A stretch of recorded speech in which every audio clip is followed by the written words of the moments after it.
Rudy drops another bomb. Mueller team committed crimes. John Brennan should be before grand jury. By Jim Hoft for the GatewayPundit.com. Rudy Giuliani joined Sean Hannity on Monday night to discuss the ongoing Mueller-Trump-Russia investigation. During the discussion, Trump's top attorney told Sean Hannity that the Mueller team committed crimes. And then Rudy went off on a partisan hack and former CIA chief John Brennan. Sean Hannity, do you see crimes? Absolutely. I just told you one. The perjury on the affidavit. I was telling you about Hillary crimes a year before Comey outlined them all. She got off in a fixed investigation run by Peter Strzok. Laughter. Their dossier is obtained the day that they dropped the case against Hillary. I'm going to tell you, you orchestrated. You were the quarterback for all of this. It isn't just Strzok. He's a bit of a puppet. It's not just Mueller. He's a puppet. That's true. I have a funny feeling you're about to drop a bomb on me, Giuliani. The guys running it were Brennan, and he should be in front of a grand jury. Boom. Let's take a quick listen. Yeah, Brennan is a culprit there. The prosecution rests in the Manafort case, and Strzok is fired. The very latest is our own Fox News chief intelligence correspondent, Catherine Herridge. Busy day today, Catherine. Well, that's right, Sean, and good evening. The FBI is not commenting on Strzok's termination tonight, which frankly is standard because the Bureau doesn't publicly discuss personnel matters. What's important is that Strzok is now at least the sixth senior official to be fired, demoted, or to leave government service altogether since the scandal broke last year. In a lengthy statement, Strzok's lawyer said the FBI's deputy director overruled the Bureau's disciplinary review that recommended a 60-day suspension and demotion, implying that the decision was political. Strzok, who dodged Fox's questions last month, recently testified under oath that his politics never infected his work. Yeah, right. Like many people, I had and expressed personal political opinions during an extraordinary presidential election. But let me be clear, unequivocally and under oath, not once in my 26 years of defending our nation did my personal opinions impact any official action I took. Does anybody believe Trump's that? attorney also singled out the FBI Director Christopher Wray, alleging that Strzok's termination was a departure from, quote, typical Bureau practice and, quote, contradicts Director Wray's testimony to Congress and his recent public assurances. Director Wray recently responded to questions about Strzok and others. There's a pending personnel matter, and as I said, I want to make sure that we're doing things, following our process, doing things by the book. Our Inspector General report has referred a number of individuals to our disciplinary process, and I think it's very, very important that we let that process, without delay, work itself through and get to a result, as opposed to responding to hue and cry. In a separate development late today, the prosecution rested its case in the trial of Paul Manafort, the president's former campaign chairman, on bank and tax fraud charges. A Treasury Department official was the last witness for the prosecution, taking the stand for a second time and testifying that Manafort's company with Rick Gates, the government star witness, never filed paperwork for its foreign bank accounts. The judge allowed this testimony, but he was careful to remind the jury that the government had a chance to indict Manafort's company and chose not to, emphasizing to the jury only Mr. Manafort is on trial, and we will learn tomorrow morning if Manafort's defense team will call witnesses and present its own evidence. Sean. It's going to be interesting. They may not. Here the reaction is President Trump's personal attorney, former New York City Mayor Rudy Giuliani. Let me start with Mueller. How is this case impacted? Because Strzok is at the heart of all of it. He claims. I mean, he's played a much bigger role in this than a lot of the media wants to admit. But first of all, he was there at the very beginning. He wrote all the initial documents justifying this investigation. He ran it for 11 months. He conducted the critical interview of Flynn with the very strange situation where Flynn pled guilty to to a lie that the FBI said he wasn't guilty of. Go figure that out. He's the one who was carrying the dossier and using the dossier to justify the FISA wires. That has to be all unraveled. There's no doubt that there are 4 false affidavits filed with the FISA court. Fraud. Lying in an affidavit to the FISA court. The guy responsible for those was largely struck.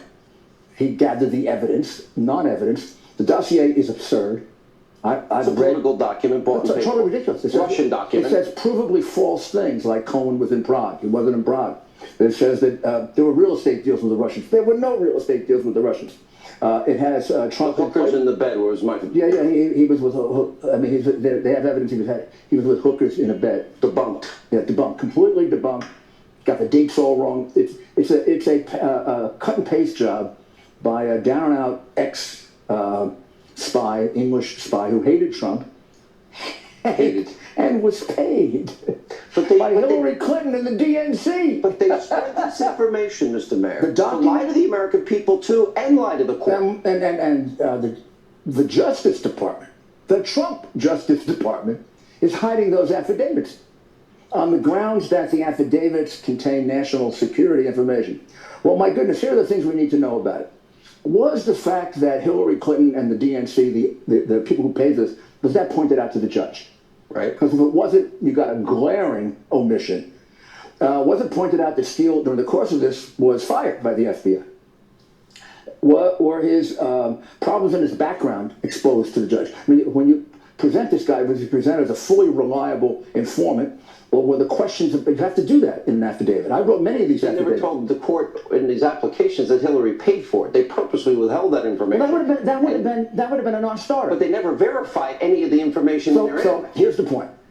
Strzok created a false document. When we say, is there any evidence that his bias led to action that he took against Trump? Yeah. He perjured himself in an affidavit in order to start his insurance policy investigation. They were hoping they could do something with that before the election. But they ran into the same problem Mueller runs into. The president didn't do anything wrong. They couldn't find any evidence. They struck out. On a couple of days before he was inaugurated, they had to proclaim there was no evidence of collusion, which is not a crime anyway. Is there any update since you were on with us last, and that is that you responded to Mueller in terms of any potential that there'll be a discussion with the president? No, they think they have all the time in the world, I guess. I don't know. They haven't responded. You said it should be over by September. Well, I think that we are running into a real big problem for them. If they try to drag this thing much into September, you've got a very clear violation of the Justice Department policy not to interfere with elections. Comey was just excoriated by Horowitz. It'll just be another list of their irregularities, their unethical performance, their unwillingness to follow sensible rules. They could have done this. We could have concluded this interview thing 2 months ago and decided yes or no on it. And their report could be done by now. It looks like they're slowing down. You know, they're running out the clock. The media would look at the 2005 tax case that has nothing to do with Russia, nothing to do with the campaign, nothing to do with the president. Manafort tax case from 2005 is the trial of the century. Okay, that case, well, that's really how they're portraying it. But more seriously, when we talk about Strzok and Comey and McCabe and Page and all these other people in the FBI and the DOJ at the highest levels, do you see crimes? Oh, absolutely. I just told you one. The perjury on the affidavit. I was telling you about Hillary crimes a year before Comey outlined them all. Pretty good at picking out crime. How did she get off scot-free in all this? She got off because of a fixed investigation, a totally phony fixed investigation. She's still be indicted? Run by Peter Strzok, who then turns around. The dossier is obtained on the day that they drop the case against Trump, against Hillary. So that case gets dropped, and they have to even up the score the next day and go after Trump the next day. Now the reality is, I'm going to tell you, and we don't have the time to go into it. We can do it later. I'm going to tell you who orchestrated the quarterback for all this. It isn't just Strzok. He's a bit of a puppet. Then there's Mueller. He's a puppet. People working for him some of them are really... Funny feel you're about to drop a bomb on me. Go ahead. The guy running is Brennan. And he should be in front of a grand jury. It is Brennan. Brennan, CIA director. Brennan took an affidavit, a dossier, that unless, Harry Reid. unless he's the biggest idiot intelligence agent that ever existed, although he never really did much intelligence work, it's false. You can look at it and laugh at it. He peddled it to Harry Reid. That led to the request for the investigation. So he takes a false affidavit, a false dossier.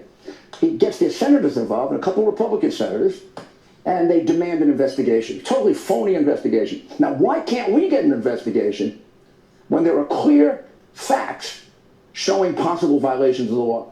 Why can't we? Even in the order appointing Mueller, which is completely illegitimate, they don't point out any crime. You have to point out a crime under the independent counsel regulations. They don't point it out. We have lots of crimes, and we can't get Sessions to move and appoint an independent counsel. He's recused from it. He's recused from everything. And Rosenstein is too much involved in it, and they're possible witnesses. Rosenstein signed the last FISA warrant. Well, that's why he's a possible witness and possible anything else. Mr. Mayor, great to see you. Thank you, sir. Well, as you can see, Brennan should be in front of a grand jury, and it was all based on a Hillary paid-for dossier, as Giuliani said. Let me know what you guys think in the comments below, and again, thank you so much for watching.